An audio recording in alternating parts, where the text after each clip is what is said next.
how did you even get into this whole dating coach thing? How did you become the Cupid for love? Through my own journey. So I started off as a general life coach, actually. And my clients would come to me for all types of problems. And then what would very often happen is, as a byproduct of our work together, they would find a man. And if you're single, for a year, two, five, I think 10 was the record, and you find that guy, you want to shout from the rooftops, maybe not on social media, but you definitely tell your friends, right? And so this is how I naturally became niched down to dating coaching. Now, that's just the sort of like business side of it, right? Like how did I actually start doing it for a living? But in terms of what drives me and what my mission is, it's actually being the person I needed a few years ago, because dating has been a personal struggle for me for the longest time. And the title you mentioned, like, my success is intimidating for men, like, I'm too successful, I'm too pretty, I'm too this and too that. Like, I would feed myself all of these comfort lines. What we're going to be talking about today is not just me sharing knowledge, but it's also sharing my experience of living through it, struggling with it, and then getting on the other side. I love that. I absolutely love that. I just like how life happens this way. You know, you started out thinking, I'm going to be a life coach. And it's like, oh no, I'm going to help you find the love of your life. I absolutely love that. So I guess you have found the love of your life. Otherwise, you wouldn't be doing this, right? Exactly. Exactly. Tell us about that. It basically sounds either like a fairy tale or a made up story, because it's so unbelievable. So, first let's start with the struggle, with the hard part, because whatever the ladies listening to us are going through, I'm 99% sure I have been through it. Like, toxic relationships, like narcissists, guys who are lazy, don't match your ambition, don't match your drive. You end up being the one who's like pushing it forward, like trying to make it happen, and ghosting and breadcrumbing. And, like, I've seen it all. So I was dealing with that, and it was only getting worse. And so when I moved to London, I was just so hopeful that now it's going to be better, because London is a big city. The dating pool is obviously bigger as well. So now is definitely the time. Well, it wasn't, it only got worse. And so I was like, okay, at this stage, I'm not even dating to meet people. I'm just dating to chase validation and to like prove to myself that, because it got into my head. I was like, is there something wrong with me? Like, am I delusional about what I can get? And maybe this is why nothing is happening for so long. Anyway, so I was like, okay, let me take a step back, and actually, instead of just seeing all these men and saying it's their fault because of how they show up, because of what they're missing, let me see if there's actually maybe something I'm missing or doing wrong.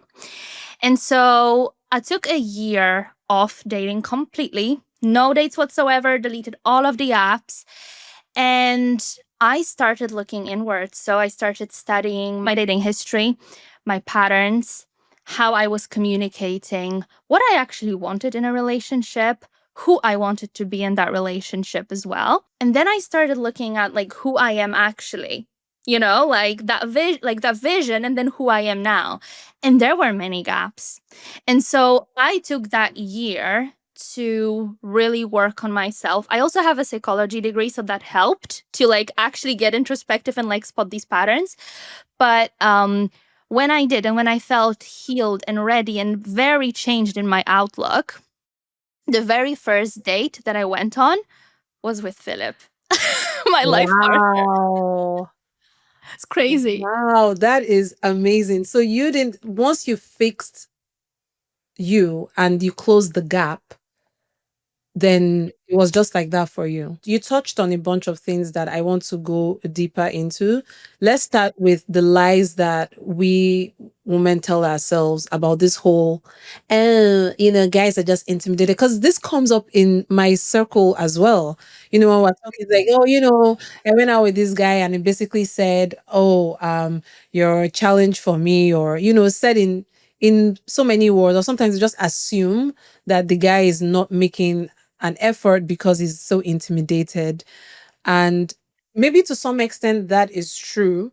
But what you just said made me realize that maybe we're the ones who are attracting those types of situations, right? What drives the lies that we tell ourselves? And what is that gap that you found for yourself?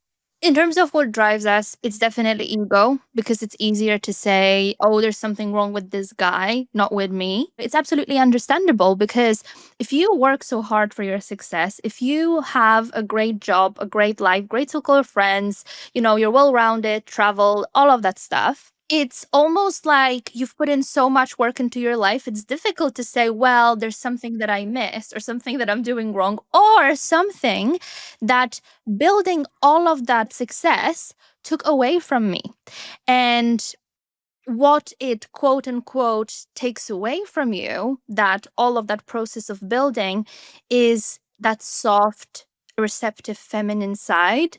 Because in order to be successful in the sort of Western meaning of the word, we need to be strong, direct, firm, very, like persistent and consistent and all of the relevant systems, within the professional context. Especially many women that I work with, they are leaders in male dominated fields, and so they have to be almost like twice as hard in order to get somewhere.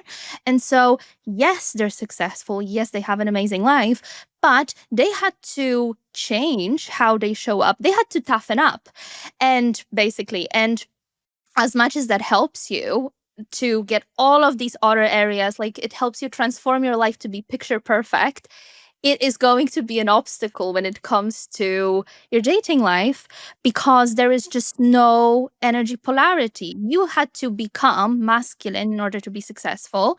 So now, when you want a masculine man, it's difficult to be all of a sudden just turn the feminine energy on so that he can be in his masculine. So what ends up happening is you're in your masculine, you repel the men who are truly in their masculine because we work like magnets.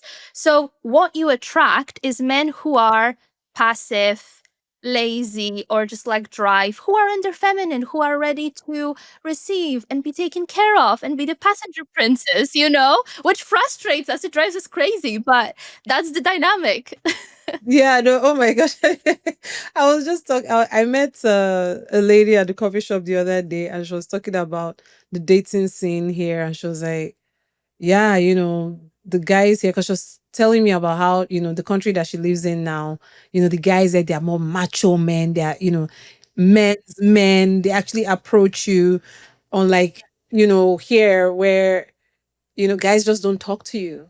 And I was like, yeah, it's almost like sometimes you meet a guy you're like, would you also like me to get the door for you and pinch your nails while I'm in the process? I mean, like, but I really like what you said about the whole feminine energy thing. And I do agree that it is hard to switch. Even I, for one, work in a male dominated space. I've always in all situations I've been in my professional life, it's always been maybe, oh, I'm the only black and female. Or, I studied electrical engineering. How many girls do that in school? And even now, sometimes I'll just look on the Zoom call. I'm like, yeah, I'm the only girl here. Interesting.